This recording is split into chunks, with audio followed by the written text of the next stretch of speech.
time in the day. So if you spend your time out there trying to chase these kibbles and bits because you got a car now, you got to keep gas in it, it goes down, you got to repair it. So instead of your studies and trying to make the best of your foundational years, you trying to, you know, do something that you shouldn't be doing. That's why when I was growing up, when I was at a certain age, when I was like, before I turned 16, I think I was 17, I couldn't have a part-time job because my job was to get good grades. And she didn't want a job interfering with that. Even though I had a little part-time gigs here or there once I became 16 years old or so.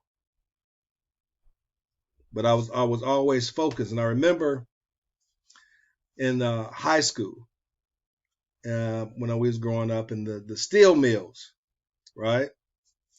This was right on the edge of them going out of business. And now that I think about it, they may have known that. But the jobs that were so lucrative paying jobs, a lot of the young people dropped out of high school and got jobs in the steel mill, right? I say, yo, man, I'll say, you're probably not making a good decision, man. You need to have that education. And then a few years later, I don't know, maybe it was 3 years, 4 years later, the steel mill closed down. Now these young people didn't have a high school education because they went for the short term instead of the long term. Now, if you, and even with the young hustler, I asked them, I say, young man, I say, can you raise a family on what you're doing right now?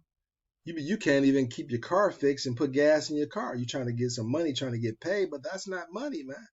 You're not going to be able to buy a house. You're not going to be able to raise a family. You're not going to be able to keep a roof over your head with that money. That's why the budgeting process is so important, so they can put things into perspective. Because when they're young and their brains aren't fully developed, especially with the young men, they make irrational decisions. And peer pressure is a big deal. So that's why when I set up these weekly financial literacy group meetings where you get your family together and your children together, it's such a big deal. It's such a big deal. And it makes a difference. It makes a difference. I know, right? I know. Okay, now what is the treatment for this condition, you asked? Okay, I'll answer this question of why you should choose. Why should you choose me when there are other people on the internet who do the same thing? So there was a person, he was a friend of mine. It was very, very helpful.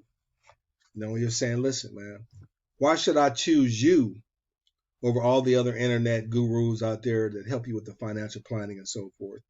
And I tell them they're completely different. There's no one out there like me that's doing what I'm doing. Of course, I'm going to teach you about financial planning and estate planning and the creation, accumulation, and preservation of wealth. But I care about your total person, your total being, right? This is a 21st century ministry in spiritual, self-healing, personal growth, addressing envy, greed, and poor self-esteem. A poverty mindset, I call it. A poverty mindset.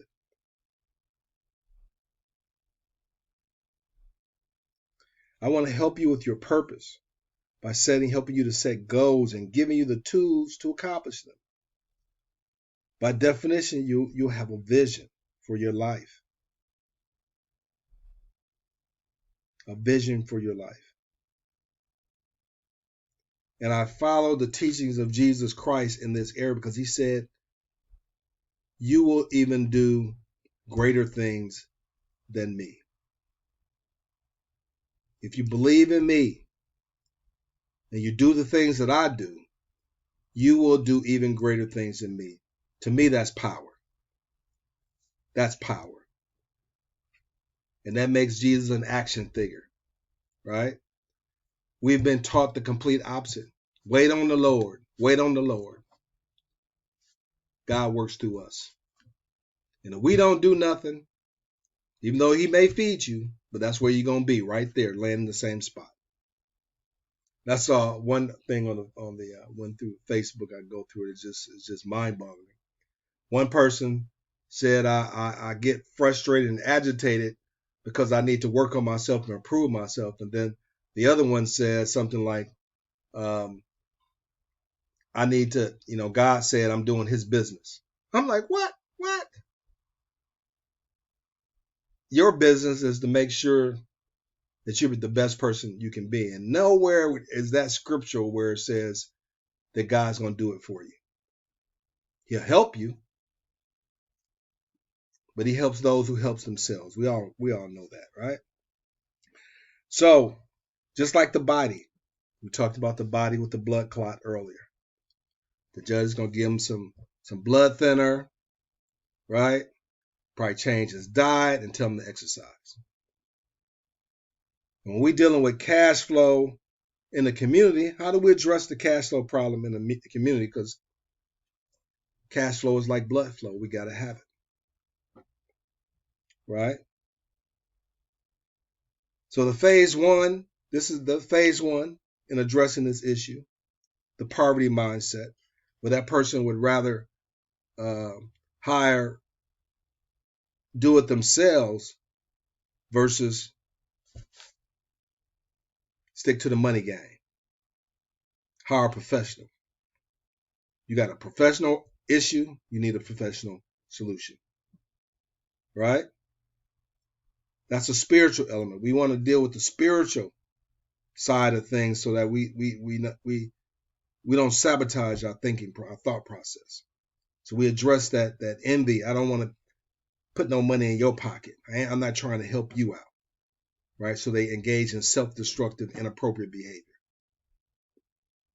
because they have a poor self-esteem and a poverty mindset. I talk to people when it comes to a poverty mindset.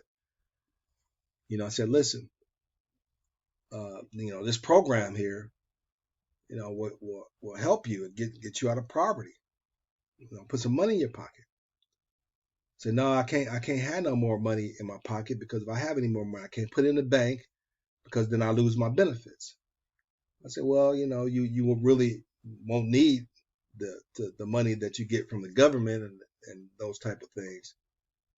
But that's not persuasive because they have a poverty mindset. They don't want to lose their benefits. And then somebody broke it down to me the other day, said, man, listen, if you poor and you rich, you don't have to deal with issues like health care and basic things like that because you can get benefits for that. Because the middle class who can't afford the food, don't get food stamps and have to pay for their own medical, right? Obamacare should hopefully fix that. Pay for their own medical, that costs money. And you can't, if you poor, all I gotta do is go to the doctor for my dental, I get all that stuff taken care of for free. But if you're in the middle class and upper middle class, you gotta pay for everything that you get. And that's a big difference. So now you go to the doctor just for a brief ailment, just walking through the door, you gotta pay $1,500. And up to thousands of dollars if you have a hospital stay. So I said, okay. I never thought of it that way, but that's a perspective, right? So, and they're at a comfort level where they're comfortable. Poverty is made comfortable, right? You got a lot of people that know how to work that system, so they know how to get all those benefits. And also, we'll say that for another time of how does a person get to that poverty mindset?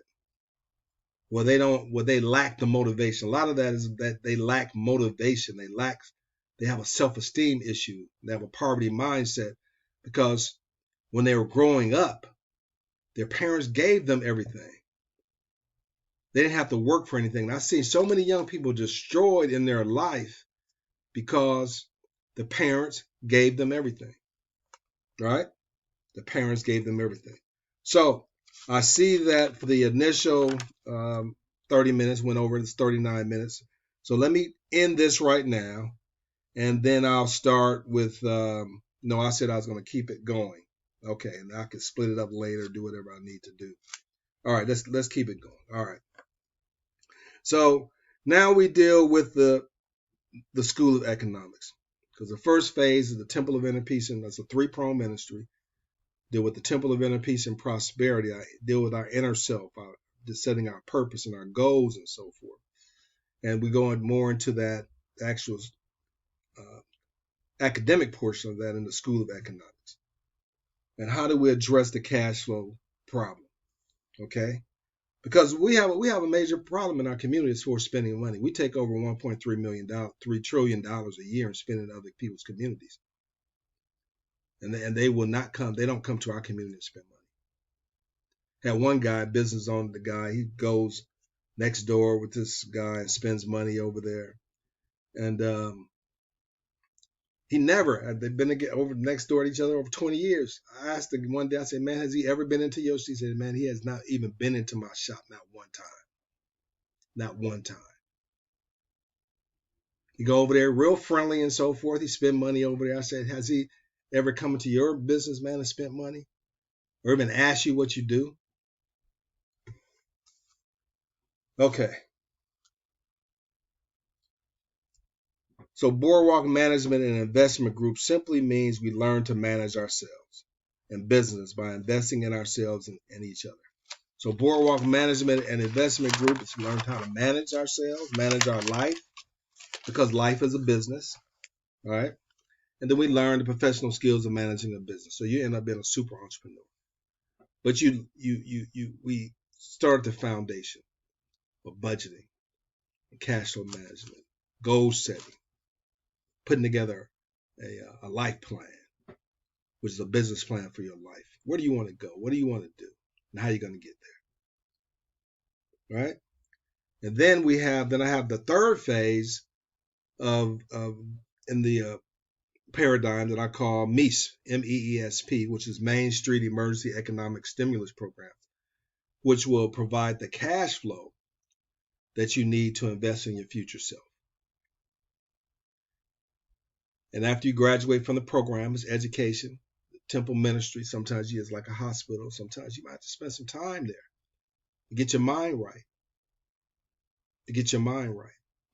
Through the various lectures and videos and series that we go through. I'm gonna start having a weekly ministry where I'm live, where I'm gonna have a broadcast so we can talk together, read your comments and respond to those. And then we get to the point where we graduate from the program, or at least we make our way a significant way through the program, because I want to keep you motivated, so I don't want to have to have you wait until the end of the program. The educational program, once you look at the website, is 40 years of my experience, professional life and professional experience that I broke down into a 2-year crash course, accelerated curriculum. So that way, and then we'll reinforce it as time goes on. Then I have the 12-week legacy calendar that reinforces the material on a weekly basis, where you sit down and you do your budget within your family and so forth. All right, and this is designed to build relationships. First, you check in yourself, you check in your family, making sure your kids are up to par doing what they need to do. It brings the family together. You have a discussion with your children, find out what's on their mind. With your significant other, you spend some time together, and you spend family time together. You can strengthen your relationship. Okay. So this takes phase 1. Phase 3 takes phase 1 and phase 2, the spiritual and the academic, and creates a synergistic common reaction called unity of purpose, which equals power. A cure for the lack of cash flow in the community, right? This program is designed to have 3 different programs. It's designed to stimulate the cash flow in our communities. And each one has the means of you generating income for yourself. You can choose which one that you want. And this is not only where lives are changed and people are being healed. we can have a complete renewal within our society.